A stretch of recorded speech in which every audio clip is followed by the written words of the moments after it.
Hola, ¿qué tal? Saludos a todas y todos. Bienvenidos a este nuevo episodio, esta nueva charla de nuestro queridísimo podcast ya. Y hoy es un día muy especial porque no nada más tenemos esta vista espectacular de la Ciudad de México aquí desde la torre ejecutiva de la Secretaría de Economía, sino porque además nuestro invitado hoy es además nuestro anfitrión. Estamos aquí Sí, muy bien recibidos en la Secretaría a de la orden. Economía y muy agradecidos, agradecida, secretario, con que hayas aceptado la invitación. Muchas No, gracias. hombre, con mucho gusto. Muy bienvenidas, bienvenidos todos, todas. Sí, estamos aquí en la Secretaría de Economía. Esta instalación es de los años 70. Ah, ¿qué Fue tal? construida, se llama Torre Ejecutiva. Muy Torre, linda. pues porque tiene 23 pisos, y ejecutiva porque aquí está pues lo que sería el corazón de la estrategia de la economía de México y su relación con el exterior Que en es particular. justamente de lo que queremos platicar, Sí, porque creemos que las credenciales, la trayectoria, la eficiencia que tienes como funcionario público es ampliamente conocida, está sumamente probada, pero además de eso, has estado en el epicentro número uno del Trump de 2016, de este Trump 2.0 que viene recargado, de cómo este personaje ha pues empezado un tornado y me imagino que han dialogado con todos los países del mundo en este tornado en el que ha involucrado a todos. Pero además del tornado mundial, pues cae un poco sobre, no quiero meterte presión, pero cae sobre tus hombros la pequeñita responsabilidad de apoyar a la presidenta en garantizar la estabilidad económica de México en medio de todo esto. bueno, pues todos los días tienes que estar pensando, imaginando cómo lo vas a sortear el tema. Es un estrés, pero estoy acostumbrado al estrés. Ah, sí. Sí, la verdad. O sea, ya no sabes vivir sin Como que te estrés. acostumbras, O sea que te si, va, si un día haces tienes tranquilo ya está algo haces raro. una conciliación con el estrés porque si no, no te Algo va a no ir está bien. bien. No te va a Ajá. ir bien. O sea, si te Claro, si te frustras. aceleras, si te domina la tensión del momento, puedes perder la claridad de lo que Claro, estás haciendo. Ahora, eso lo aprendes con el tiempo, no es algo claro, automático. claro. Pero como tú dices, ya me tocó verlo Sí, en sí, otra sí, sí, sí, sí. circunstancia con Andrés Manuel en 2018 y 19 y en fin, 20. Entonces, bueno, sí es un estrés, sí es una tensión. Ahora, la otra, administrar bien tus equilibrios, ¿no? El tiempo de tu familia. Claro, Ahorita va a pasar por aquí mi hijo que viene por mí, porque vamos a ir a comer juntos. claro, Eh, o sea, no perder tus equilibrios y sí. tener muy claro hacia dónde vas. O sea, ¿qué quieres lograr? ¿Cómo lo vas a hacer? Suena muy fácil cuando lo dice Marcelo Ebrard, ¿verdad? Pero quién sabe Eso es como cómo si se... estuvieras, si fueras médico, yo te diría, yo estaría en el área de urgencias Ándale, toda la vida. toda la vida, Sería como eternamente. mi consultorio, ¿verdad? Entonces, Pues pues menos así. mal que el secretario de Economía está estable y nos puede ayudar a estabilizar también el país. Pero hay algo, para poner en contexto la circunstancia que a mí nos gustaría que nos pudieras clarificar. Por ejemplo, en los últimos 40 años habíamos vivido el auge del neoliberalismo, que es, bueno, a grandes rasgos la menor intervención del Estado en la economía. Luego, con ello, la globalización. Luego pareciera que se dio una especie de desglobalización o regionalización, bloques económicos, y de pronto llega Trump y entonces ya no tenemos muy claro qué está pasando. Es decir, si esto, si el fenómeno Trump es un asunto de la crisis de un modelo, o si él está queriendo imponer un nuevo modelo, contemplando el contexto histórico, porque de pronto un día hablamos de globalización y luego de regionalización y luego de desglobalización, pero el neoliberalismo ¿dónde quedó? Entonces que nos recapitules un poquito en cómo llegamos a este punto económico Sí, mundial. bueno, brevemente yo diría que en los 90, años 90, después de la caída de la Unión Soviética, que es 89, hay una idea como predominante en el mundo con una superpotencia que son los Estados Unidos y lo que se llamó el consenso de Washington. En síntesis, el mundo puede funcionar como si fuese, se decía entonces, plano, Ajá. como si fuese un solo país, en donde producirías indistintamente, No importa dónde produjeras. no importaría dónde, decidirías dónde producir en función de qué tan barato sería, nada más. Y se defendía que el nacionalismo económico había pasado de moda, etcétera, etcétera. Eso fue de los 90, pues hasta hace muy poco. Exacto. Ahora, ¿en qué estamos ahora? En esta segunda administración del presidente Trump lo que está haciendo es acelerar el inicio de una nueva época, basada en una idea proteccionista que está asociada al nacionalismo económico. Entonces, sí importa dónde lo produzcas. Quiero que se produzca en mi país, no en el tuyo. Segundo, la idea de que si tú participas en el mercado de Estados Unidos tienes que pagar un costo. Exacto. Por eso dice tienes que pagar aranceles, ¿no? Oiga, pero yo quiero vender. Es como si sales de compras y dices, bueno, si quieres que te compre tu traje o si quieres comprarlo en una plaza comercial, el de la tienda te tiene que dar algo. Si tuviéramos que hacer un ejemplo. Entonces yo diría que en resumen estamos entrando en una Por nueva venderlo. época. O venderlo, ¿no? Una nueva época. Esta nueva época la acelera Proteccionista. Trump. Él acelera, es un hecho consumado. con Inevitablemente su íbamos estilo. a llegar a este punto, probablemente. Pues probablemente porque en los procesos electorales, por ejemplo en Estados Unidos, ¿por qué gana Trump? Porque, por ejemplo, tú ves que tiene un gran apoyo de la base trabajadora, que pareciera una contradicción, ¿no? ¿Por qué? Porque los trabajadores en Estados Unidos sienten que han perdido con ese modelo, lo que era la globalización, que no les ha ido bien. Una franja importante de la clase media en los Estados Unidos siente que perdió. Entonces tienes una revuelta electoral. Políticamente hablando, pues hay un cambio. En Estados Unidos y en Europa, ese cambio va por el lado derecho. Claro, muy acentuadamente. Por diferentes razones, ¿verdad? Pero entonces, en resumen, tiene un sustento, que no es la idea de una persona, que es lo que tú me estás preguntando. Exacto. Esto va más allá de eso. Exacto. Entonces, poner en tela de juicio en entredicho y proponer otro camino distinto al que se siguió pues, en el periodo anterior. Ahora, justo esto, el camino distinto que se seguía en este momento mundial del neoliberalismo, en el 2018 nosotros, por nosotros mismos, bueno, en otra revolución circunstancia, social, claro. empezamos a detener ya lo que era evidente, que era la crisis del sistema neoliberal por las acentuadas desigualdades que estaban. Porque provocó desigualdad a gran escala. Hubo una concentración. Hay un libro muy famoso de Tomás Piketty. Hay que anotarlo.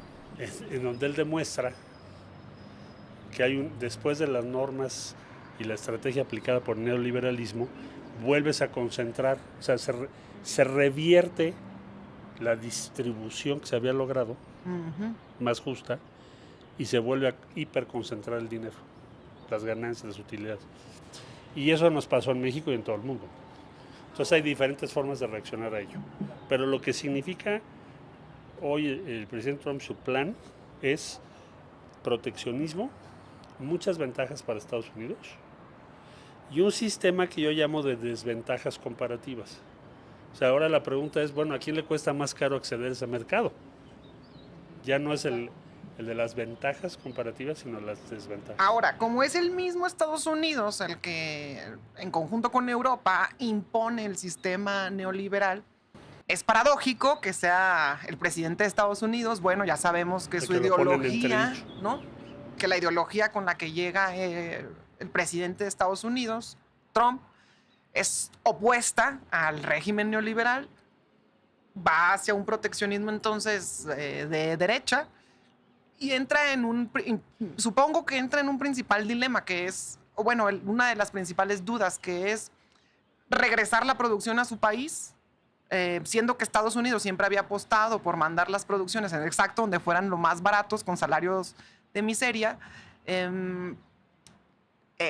Se aloja también mucho en el tema del déficit fiscal que tiene, pero para que él pueda lograr paradigma, este cambio comercial que ya se está empezando a notar? Todas las reglas que conocíamos ya estaban desapareciendo, y eso también implica un cambio cultural, social, económico, bloques, Son todo. grandes cambios, sí. ¿Lo podrá lograr? ¿Podría? Bueno, yo creo que él tiene, para terminar esa parte de cómo podrías caracterizar lo que significa, entonces digamos, una parte es el proteccionismo, bueno, pero hay otra parte que va a reducir la carga fiscal a los más ricos. Ajá. O sea, ya propuso reducir la carga y reducir las regulaciones, sobre todo a la nueva economía de datos, piensa Facebook, Google, etcétera, etcétera, etcétera. Reducir las regulaciones. Y todo eso en conjunto es el modelo que él defiende ahora. No es solo el proteccionismo. Entonces, es un proteccionismo, decimos, de derechas, o conservador en ese sentido, porque tu objetivo es desregular y reducir la carga fiscal a los más ricos. Entonces, vamos a ver cómo funciona. Sí, en realidad es un nuevo... Es lo que lo que caracteriza. Es un nuevo modelo que no sabemos Sí. siquiera... ¿Cómo se va a implementar? Bueno, sí, cómo se va a implementar y qué resultados va a tener. ¿Y qué resultado? Ahora, ¿en qué nos puede o no afectar o beneficiar? Bueno, primero implica, sí vamos a tener costos porque ya nos impusieron aranceles en acero y aluminio y en general a todos los vehículos que se exportan a Estados Unidos. Entonces, sí tiene costos, claro, no tenemos aranceles en todo. México ha logrado que la mayor parte de su comercio no tenga aranceles, que se dice fácil. De hecho... Eso es lo que iba, por ejemplo. Aquí está el mapa que de hecho tú presentas en Sí. la conferencia mañanera, que lo estarán viendo aquí las personas que nos estén escuchando, en donde pues esto es un reflejo de los países con sanciones comerciales y países con aranceles recíprocos, o sea, todos. Y los únicos países exentos pues es México, Estados Unidos y Canadá. Cuando vemos esta imagen, pues digo, bueno, aquí se ven dos cosas rápidamente. Una, que todo el mundo está afectado. Y dos, pues que México no está tan afectado. Entonces, en ese... Es un poco complejo de explicar, pero yo diría lo siguiente. Los aranceles recíprocos son los que anunció el presidente Trump recién. Y los últimos con su tabla y todo esto, los ¿no? últimos con su tablita. Ahí nosotros no estamos incluidos. Eso no era obvio de por sí. Eso yo creo que es algo muy bueno para nosotros. Es el mapa que yo presenté. Y de hecho, el único tratado que sigue sin establecer aranceles, o mejor dicho, que sigue con el cero de aranceles, en la mayor parte es el tratado que tenemos con ellos. Exacto. Ellos tenían, comentabas en la mañanera, 14 Tienen 14. tratados comerciales. Con 20 países. Con 20 países. Y a todo el mundo le pusieron. Exacto. Y justo, diferentes, se dice fácil. Sí. Algo así como si por obra del Espíritu Santo hubiéramos quedado fuera de No, su bueno. extensión. Sí, pero porque- a ver cómo ha estado la cosa. ¿Cuántas veces han ido a Washington? No, pues cada semana casi. Cada semana. Salvo esta Semana Santa. Y la semana que entra tengo que ir. Y yo creo que ahí ha sido muy importante la estrategia que ha seguido la presidenta. La presidenta Sheinbaum ha seguido una estrategia donde por un lado tienes una firmeza en tu posición y al mismo tiempo vas avanzando en lo que tú quieres lograr. Entonces, me dirán, bueno, pero ¿por qué es que te fue mejor si tienes un arancel en acero y aluminio? Ujú. Bueno, les digo que nos fue mejor porque todos los países del mundo tienen acero y aluminio. Claro. Todos los que exportan acero tienen. Pero nosotros no tenemos en más del 70% de nuestras exportaciones. El Ese acero y es- aluminio es el 3%. Ese es el... ¿Sale? O sea, claro. para ver la Claro. proporción. Y eso se ha logrado con la estrategia que ha encabezado la presidenta. Tan es así que en los medios de Estados Unidos es lo que ya dicen, cómo le está haciendo Claro. ella, por qué está logrando esto y otros no. Bueno, uno, fortaleza interna, segundo, una firmeza en sus posturas, tercero, ha ido construyendo una relación con el presidente Trump. Y cuarto, pues el equipo que nos ha mandado diferentes cosas a diferentes gentes, ¿verdad? A ver, ¿cuántas llamadas ha tenido la presidenta con el presidente Trump?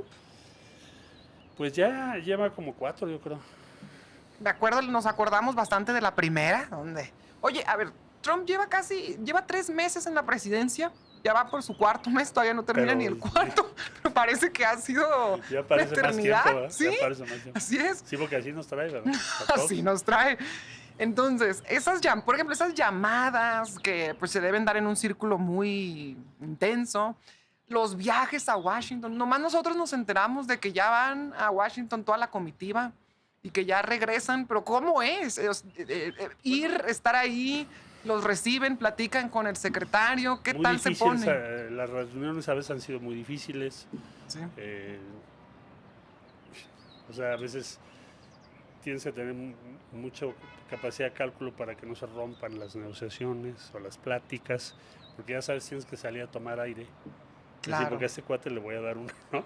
De lo que me está diciendo. Sí. En fin. Y por ejemplo, están ahí. Y sí se puede poner un poco tensa Bueno, al día de hoy yo te diría que hemos construido una buena relación con el secretario de Comercio, pero la primera conversión que yo tuve con él sí fue más difícil, por muchas razones.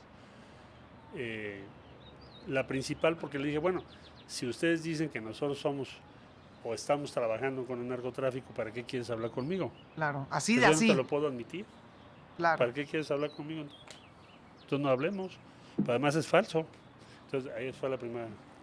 Y así de directo. Así de directo. Sí, porque ahí no puedes. No te puedes andarte. Quién sabe, ¿no? Ajá. Le dije, yo cuando fui canciller firmé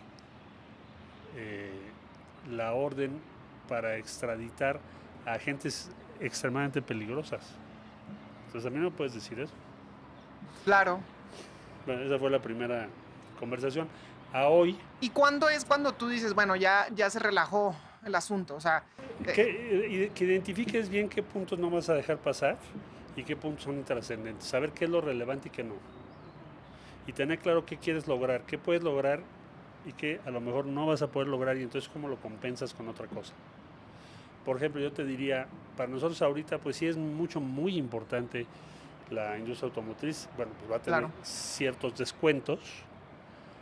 Es muy importante que no nos toquen autopartes, que es una industria equivalente a la automotriz, y desde luego el acero y el aluminio, pero también tener claro que tienes que proteger al 77% o 75% de todo lo que exportas, y que a lo mejor no vas a poder evitar una cosa aquí, pero estás protegiendo todo el resto. Por ahí el otro día alguien decía, pongan aranceles a Estados Unidos. Ajá, y entonces vas a poner en peligro a todo ese 77% que hoy tiene cero de arancel. No estaríamos en ese mapa, ¿no? Exactamente. Entonces, pues de eso se trata. Como y si se pone tenso, es que bueno, a veces queremos queremos que nos platiques un poco cómo es, porque nomás hemos visto la foto cuando llegas tú con tu comitiva. Muchos jóvenes, por cierto, nos da pues gusto. Mira, las reuniones pueden ser difíciles, por ejemplo, de repente... Porque tú vas de avanzada de la presidenta, ese dato no es así, ¿no? Pues si es así, ¿sabes tú dónde está el que tú traes? Digo, pues oye, ¿y ellos han terminado usando los datos del gobierno mexicano? Algunos sí. ¿Sí, no? Y en otros casos hemos usado los de ellos. Los siempre propios estudiamos los datos de ellos para ver en dónde está la diferencia. Por ejemplo, acero y aluminio. Claro que nosotros importamos más que lo que exportamos. Y de esas 5 o 6 reuniones que han tenido allá. O sea, ¿qué se logró? En síntesis, ¿en qué vas? Bueno, primero hemos usado de marco de referencia el TEMEC, que no era obvio, porque al principio igual ya ni tratados estaríamos hablando ahorita, ¿verdad? Exacto. Justo. Número uno, porque si tú no logras que el 70 y tantos % esté en cero, pues entonces ¿qué tratado hay? ¿Cuál tratado? ¿Verdad? Sí, sería letra muerta. O sea, ese es el objetivo número 1 que nos planteamos. Mantener el tratado. Sí. Eso significa que la mayor parte de tu comercio esté en cero, no tenga aranceles.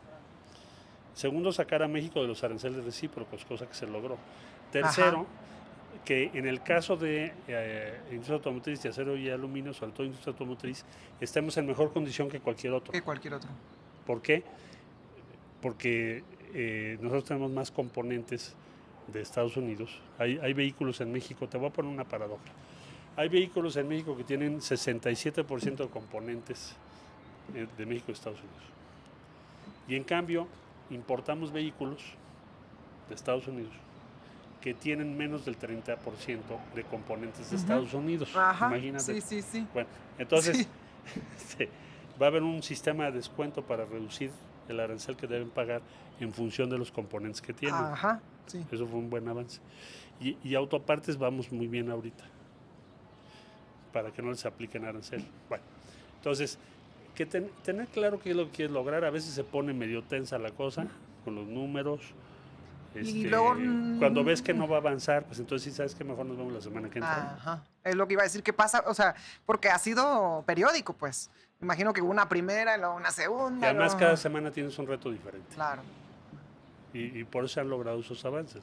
Y en el caso, por ejemplo, número uno era mantener el TEMEC, que se está manteniendo. Y proteger nuestras exportaciones. Y proteger. Que son muchos empleos. Ahora, dentro de estas negociaciones, pues se han logrado estos importantes avances que nos comentas, pero de forma paralela se empezó a trabajar desde ya bastante tiempo, desde la campaña o tal vez antes, el famoso Plan México, que creo yo que pues se ha estado hablando bastante del Plan México, pero cómo lo queremos para explicarlo de una manera pues sencilla, que nos entiendan. Bueno, la presidenta nos convocó un día, que además debo decir que ella siempre, valga la redundancia, preside las reuniones sobre este tipo de cosas, no las delega. Sí, También es muy importante eso. Claro. Sí es muy trabajadora. Y no delega esas cosas. Bueno, entonces un día nos citó y nos dijo, a ver, ¿qué es lo que vemos venir? Estoy hablando antes de que entrara en acción el presidente Trump. Ya como presidenta electa. Estoy electa. hablando como presidenta electa, pero todavía no sabíamos si iba a ganar, si no iba a ganar, Claro. etcétera. Bueno, entonces dijo, nosotros tenemos que hacer un plan que sea una carta, una ruta de navegación, por hacer ese símil, de estos años. ¿Por qué? Porque va a haber cambios muy importantes que ya se empiezan a anticipar, a palpar, claro. O se empieza a ver. Las tendencias. O se empiezan a mostrar. Y entonces ya sabes que va a haber cambios muy importantes. No sabemos los detalles, pero los va a haber. Entonces, hay que hacer un plan para lograr ciertos objetivos que México debe plantearse para sobrevivir adecuadamente, sobrellevar, salir adelante en esta nueva época. Y justo antes de Trump era cuando se decía que ya el mundo iba hacia una desglobalización. Pues se pensaba ya que una integración regional. Que iba a haber algo diferente, ¿no? Y además, bueno, se tenía el antecedente del Brexit famoso, lo de la pandemia. El propio gobierno de los Estados Unidos anterior tomó muchas medidas de protección y de aranceles también en su momento en contra de China en particular, ¿te acuerdas? Sí, claro. Y luego sacaron toda una ley antiinflación de promoción industrial en Estados Unidos, de darte $7,000 por vehículo eléctrico si estaba hecho en los Estados Unidos. Bueno, entonces ya se veían algunos síntomas. Ajá. Entonces nos convoca y nos dice, bueno, ¿qué rasgos debería de tener nuestro plan? Primero, pues, ¿qué inversiones vamos a hacer en infraestructura? ¿Cómo vamos a aumentar el contenido nacional?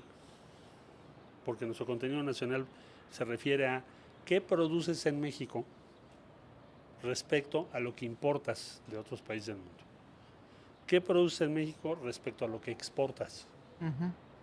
¿Cómo aumentamos lo que produce México?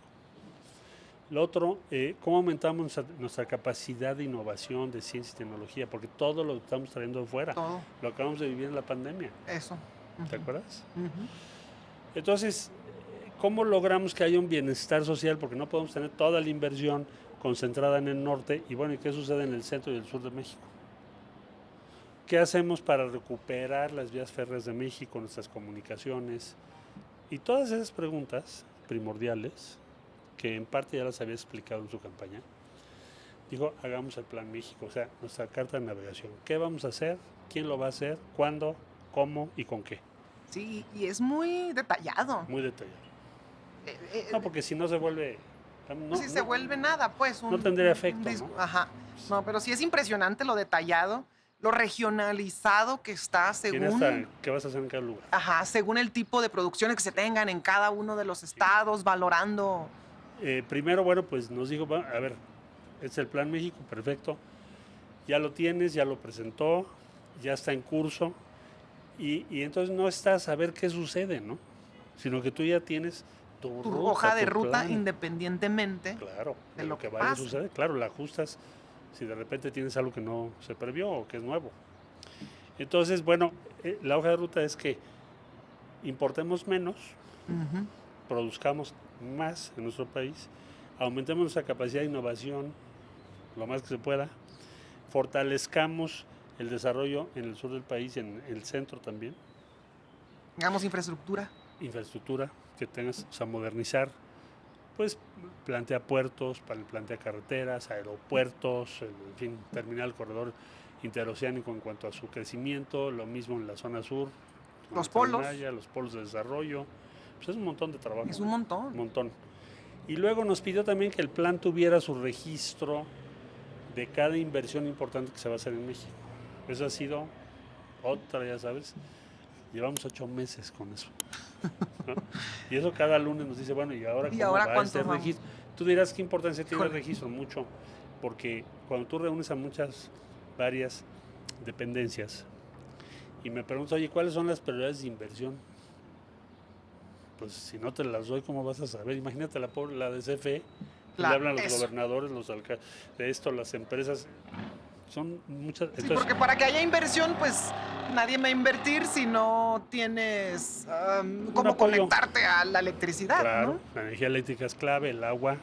Entonces tenemos una mesa donde estamos las diferentes áreas, sabemos qué proyectos son públicos y privados y estamos dándoles un seguimiento para que puedan invertir. Bueno, todo eso es el Plan México. Porque, por ejemplo, sí, tenemos aquí, por ejemplo, el registro de todo lo que México exporta.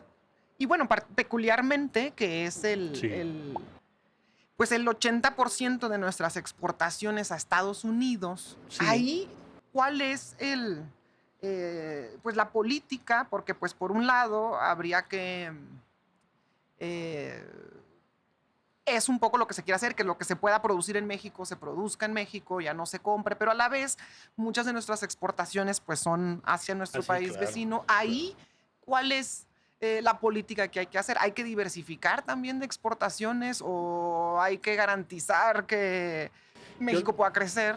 yo creo que lo primero que tenemos que lograr es que no nos afecte de manera estructural el cambio, los nuevos vientos o la nueva estrategia que están siguiendo en Estados Unidos. Para Y si empezar, ahí, para empezar, porque si no la afectación en nuestra economía sería muy grande.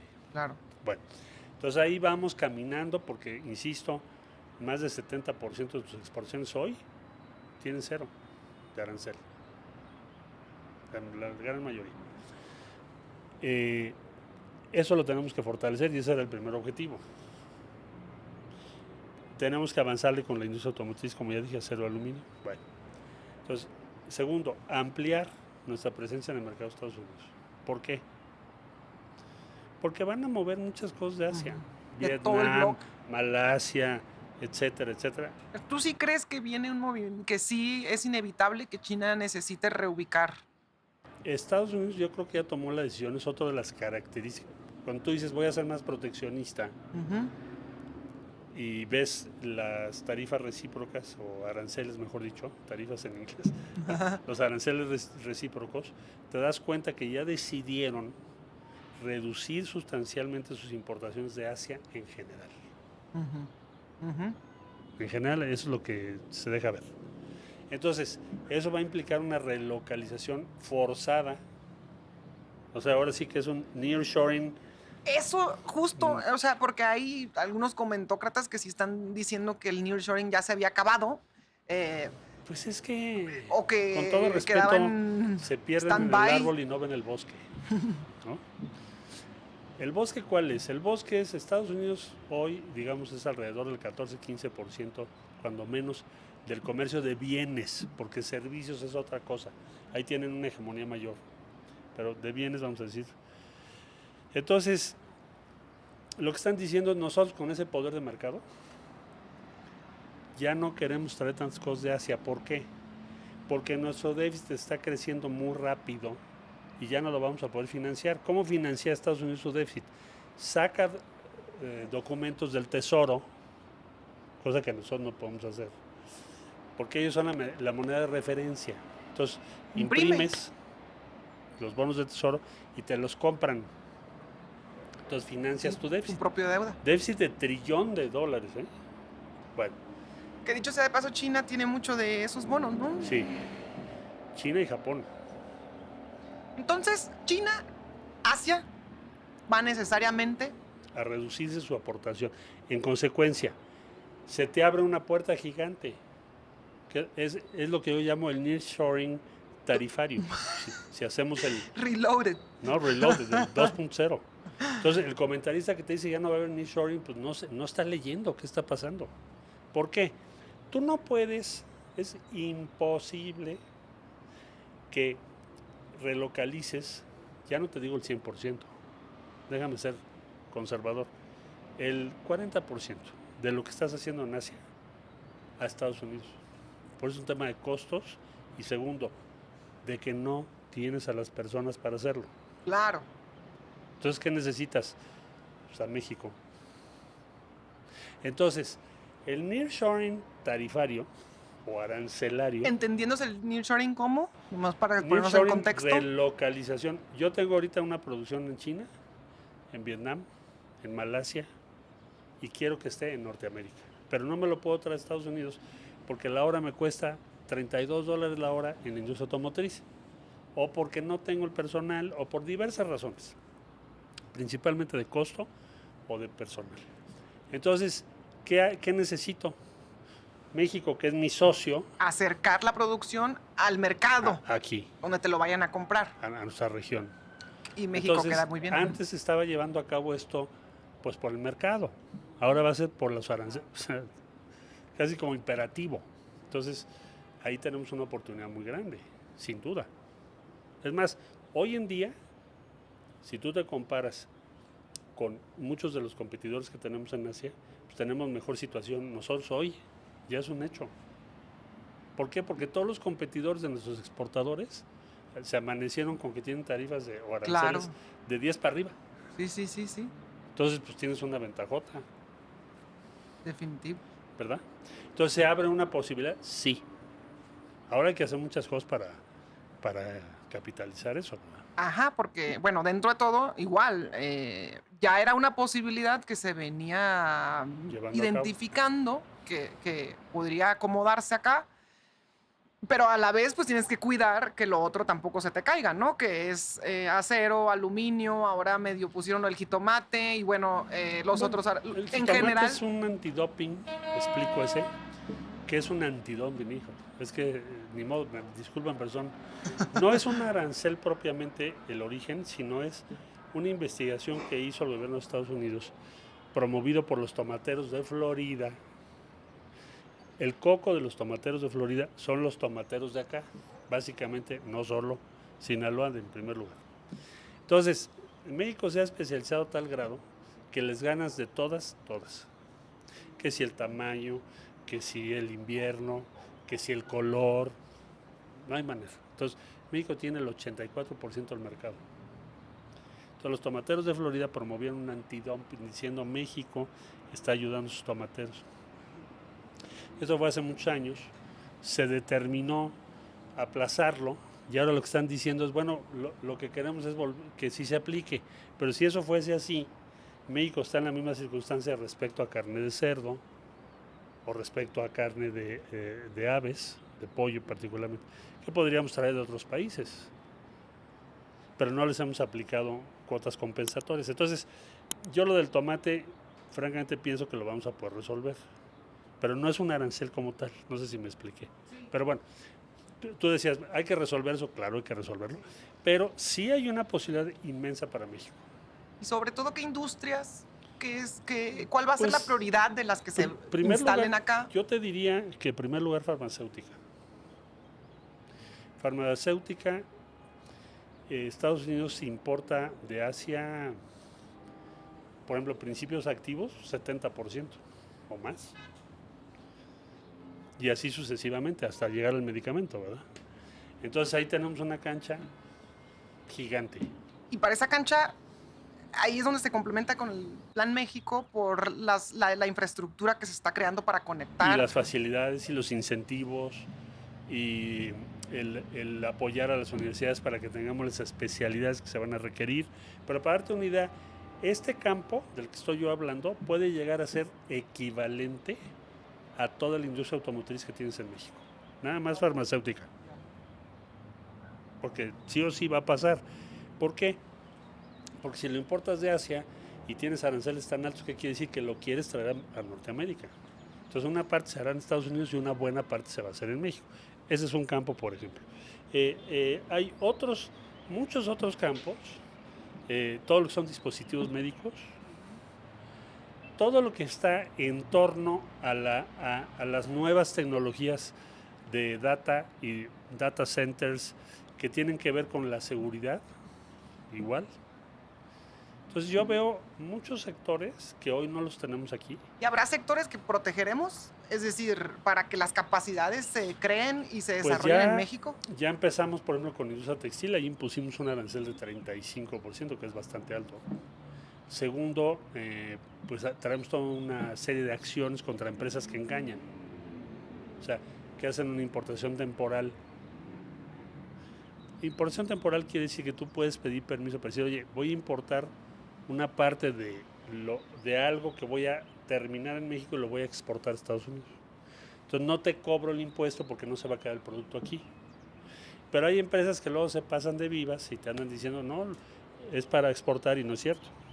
Entonces también lo estamos cuidando eso, pero sí, definitivamente sí vamos a proteger varios sectores que nos importan. Ese es uno de ellos. Y desarrollar otros, porque ahí viene, por ejemplo, el vehículo, microchips, los desarrollos de inteligencia artificial. Pues todo lo que son semiconductores, el impacto de inteligencia artificial va a ser gigante. Estás hablando, no creas que dentro de 10 años, estoy hablando del año que entra, 2 años. Igual la computación cuántica, que es... A ver, yo estaba estudiando ayer un tema. El 20% de los programas nuevos en todo lo que es computación, el 20% lo desarrollan las propias computadoras para resolver problemas. Entonces, actualmente. Hoy. Entonces, eso va a seguir creciendo. Entonces, la capacidad que estamos creando de inteligencia artificial como humanidad es impresionante, tiene un crecimiento exponencial. Entonces, bueno, eso lo tenemos que tener en mente porque es en los próximos 2 años. Nos va a cambiar muchos empleos. Todavía ahí he escuchado mucho que dicen, bueno, en 10 años, en 15 años, en 20. Años. En 2 años vas a ver. O sea, el ritmo que trae esto. Nosotros hicimos una red global de gente muy connotada de México que está en muchos países del mundo, que tienen investigaciones muy importantes. Por ejemplo, te diría yo, en Tokio hay una doctora de Michoacán, me acuerdo perfecto, porque dije, bueno, ¿y qué es el deseo que tienes? Me dice, no, pues yo regresar a Morelia, nada más que necesito el equipo. Bueno, ella está diseñando proteínas de última generación para combatir el cáncer. Bueno, eso en Tokio. Pero si te vas a Boston, te vas a encontrar un mexicano en el equipo más avanzado de computación cuántica. Bueno, entonces, ¿qué hacemos cuando esta red que regresen nuestros cerebros a México? Tú puedes ver que México tiene información muy precisa de cuáles son los avances tecnológicos que van a cambiar al mundo. Esto que te estoy diciendo, de 2 años, de ahí viene la información, de gente que está participando ahí. Entonces también lo tenemos que tener en mente. Tú me decías, ¿qué sectores? Todo ese sector, tenemos que ponerle atención, es nuevo. Porque hasta cierto punto fue un poco paradigmático que la presidenta saliera y planteara, vamos a hacer un vehículo eléctrico, una fábrica de semiconductores, inteligencia artificial, satélite, y todos, obvio, cuando lo anuncia, pues es la sorpresa de algo que pues México dejó de invertir en las capacidades. Era parte qué bueno que lo planteas, es parte del Plan México, decir, recuperemos o desarrollemos nuestras capacidades propias. Bueno, ¿y a ti te gustan los vehículos eléctricos también? Sí, mucho. ¿Qué tal el bocho? Mi bochito eléctrico ahí, que me lo hicieron allá en Monterrey. No, precioso. Precioso. No, el bocho es lo más lindo que, ¿no? Luego nos llevas a pasear Sí, por ahí claro. en el bocho. Claro, es mi carrito favorito. O bueno, ya compramos cuando salga Olinia.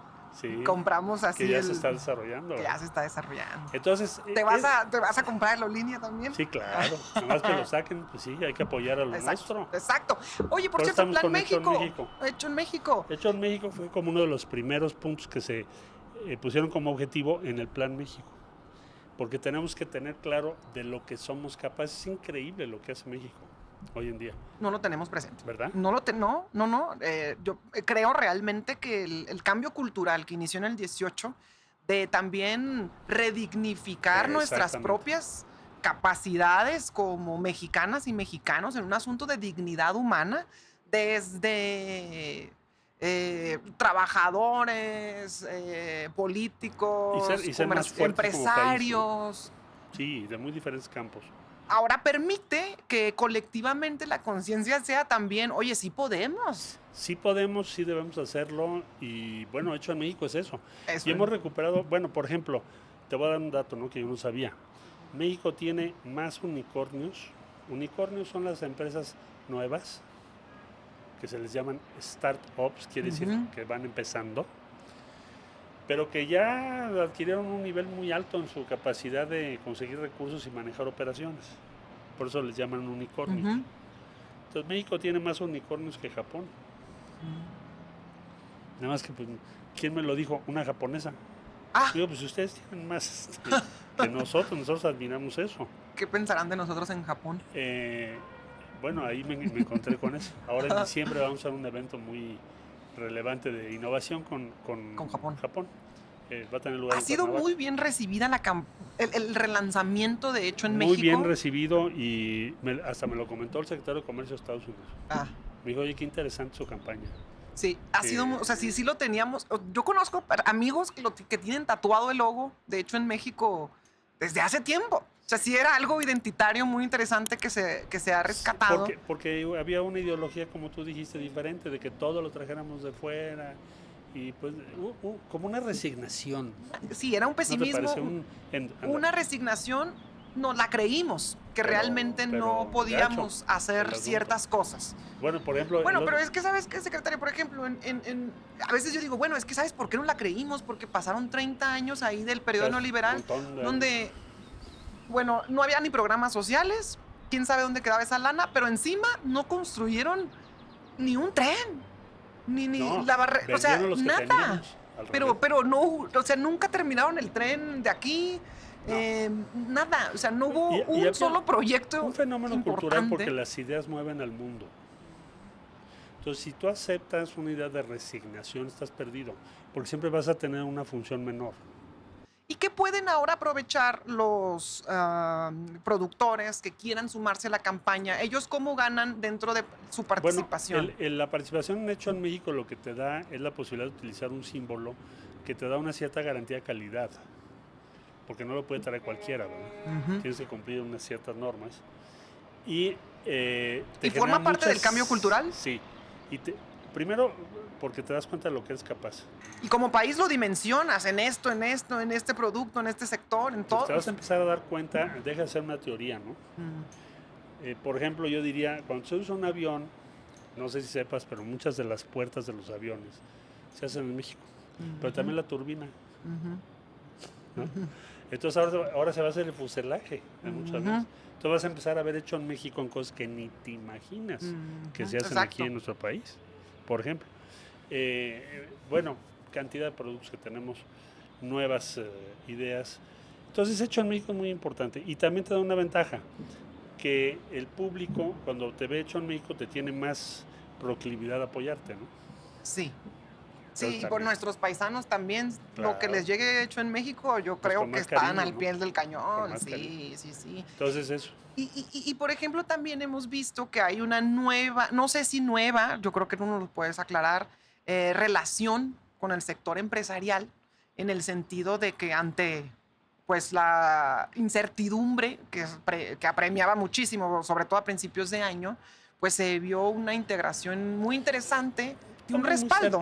Estamos muy cerca de las empresas de México. chiquitas, grandes, medianas, en fin, o procuramos estarlo. A veces no puedes estar con todas, pero hay 5 millones en México. Pero digamos que con las principales representaciones hemos tratado de estar cerca, compartir la información con ellos o ellas. También ver qué les preocupa, qué proponen. Hay muchas propuestas muy positivas. Y la presidenta los ha recibido varias veces. Sí. Desde el principio. Desde el principio. El Plan México también. Sí, definitivo. Sí, Entonces yo pienso que hay una buena relación. No, sí, definitivamente. Sí. Definitivamente hay una buena relación, incluso rompiendo los paradigmas tradicionales que ya que habían un diálogo más franco. Más franco. Y también, también había mucho, no sé, mucho abuso, pero también mucho empresario harto del abuso, de ese abuso. O sea, que decían, aquí no puede haber juego limpio, no hay piso parejo, no. Porque pues era el amiguismo, el favor. Exacto. Pues procuramos que no sea así. Y claro, yo estoy consciente que nos ha de faltar mucho, pero estamos en ese camino y estamos en ese esfuerzo de tener una buena y cercana relación. Y ahora, por ejemplo, hay quienes preocupados a veces se preguntan que nuestra relación con China si se va a ver afectada. Escuchaba en una entrevista que decías, las inversiones chinas en México no llegan ni al 1%. Pues no son tan grandes tradicionalmente. O sea, China no ha sido un gran inversor en México hasta ahora. Sí tienen, pero no es algo que esté entre los primeros 10 todavía. Y sí importamos mucho y exportamos poco. De China importamos más de 100 mil millones de dólares y les exportamos como 14 mil, 15 mil millones de dólares.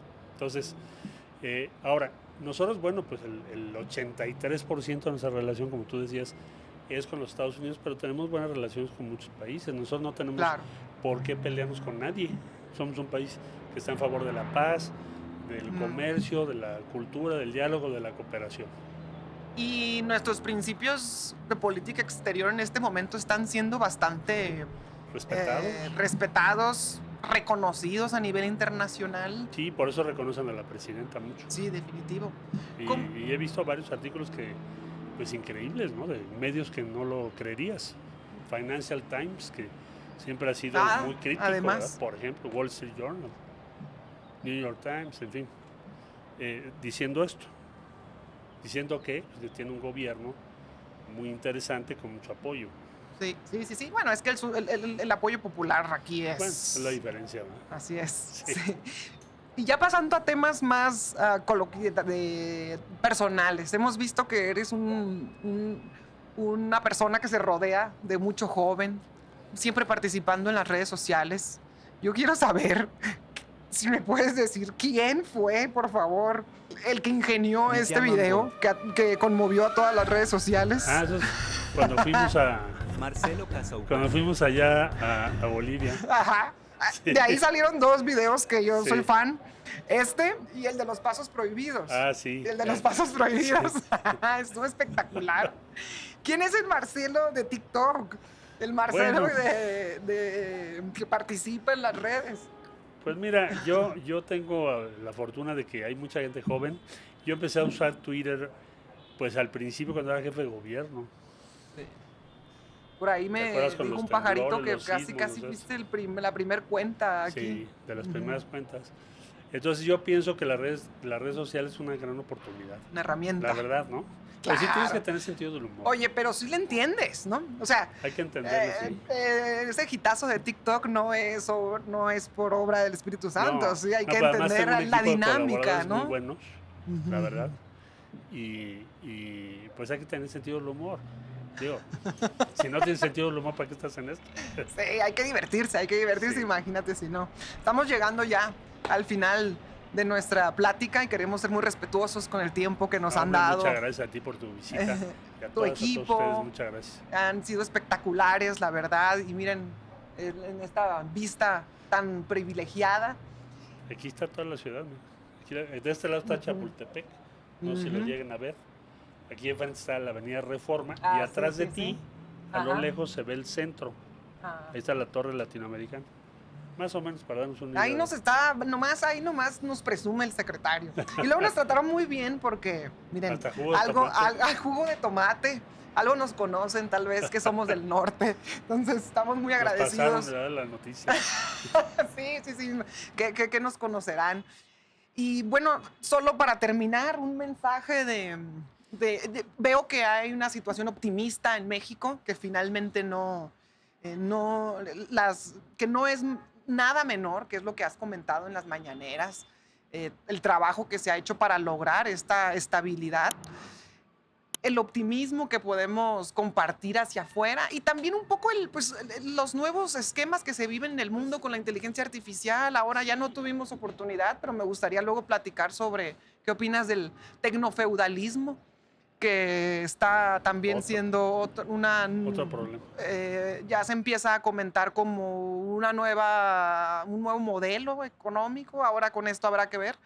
Pero queríamos pues, que nos compartas un mensaje del secretario de Economía. Yo diría que podemos ser razonablemente optimistas. Debemos ver con claridad hacia dónde va nuestro país. Tenemos un gobierno sólido. Hay una estrategia que está dando resultados. Ahí están los resultados. Me dirán, oye, pero se prevé que se reduzca el crecimiento. Bueno, son, ya sabes, las especulaciones en torno a qué efectos puede tener las medidas que está tomando Estados Unidos. Luego depende quién anda haciendo las También especulaciones, ¿verdad? Y con qué objetivo. Pero yo lo que diría es, lo que se ha logrado ahorita por la presidenta en este primer tramo en la relación con Estados Unidos es muy relevante. O sea, el grueso de nuestro comercio exterior no tiene aranceles hoy. Y eso no lo puede decir casi ningún país del mundo. Y es un gran logro. Ahora, faltan cosas, ya sé, siempre van a faltar. Ahora, se abre una puerta para México, que es este nearshoring o relocalización dado por los aranceles. Por los propios Entonces, aranceles. creo que podemos ser razonablemente optimistas y que le va a ir bien a México. Hay que perseverar. Y reconocer el labor que ha Claro. implicado de parte de todo el equipo que te acompaña, del trabajo que han hecho desde que inició Sí, el desde proceso electoral. Mucho tiempo atrás, ¿verdad? Así es. Y creo yo que se están logrando buenos pasos. Ahí vamos. Y además el optimismo de que próximamente, bueno, sigue siendo un hito que vayamos a producir un auto eléctrico, que que se relanza la El propio campaña. carrito que vamos a traer por ahí. Claro, y que además sean cosas que como país nos hagan sentir seguros. Estar orgullosos de México. Orgullosos, exacto. Orgullosos de México, de lo que somos capaces, de que pues, ahí vamos y vamos a salir adelante. Muy bien. Es lo que yo diría. Pues qué gusto. Muchas Muchas gracias por a mi ti. juguito de tomate. Sí. Y muchísimas Gracias a gracias, ustedes por secretario, por visitarnos. Muchas recibirnos. gracias, Encantada. encantado. Muchas gracias. Gracias a ti. Chao.